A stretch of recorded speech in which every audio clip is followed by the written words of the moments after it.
بعد كده بقى لما بتبتدي تنزل ميتها، ابتدي ان انا احط البهارات. انا حطيت ملح وفلفل وشويه من البهارات المشكله وخلاص. انا مش بحب ازود بهارات عن كده علشان طعم اللحمه بيبقى احلى من غير بهارات كتير. اسيبها بقى لما تستوي خالص، يعني ممكن تحتاج نص كوبايه ميه الى ان هي تستوي.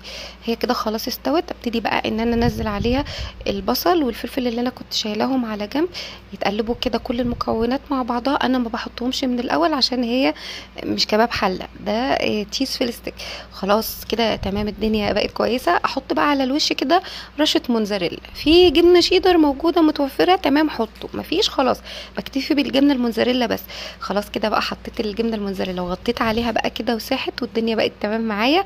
ابتدي بقى ايه ان انا اشيلها كده من على النار. خلاص الجبنه الموتزاريلا بس احنا مش عايزينها يعني وشها يحمر ولا حاجه، مش هندخلها تحت الشوايه، لا انا عايزاها بس تسيح كده وتفك. وبعدين بقى اجيب عيش باجت كده او عيش فينو اللي موجود عندكم. يعني بصراحه انا كان اللي كان عندي موجود دلوقتي عيش فينو، فعملتها بقى ايه سندوتشات. تقدروا تحطوا معاها اي صوص انتوا عايزينه، تقدروا تحطوا مايونيز على كاتشب او اي صوص انتوا حابينه. يعني انتوا حابين انهي صوص.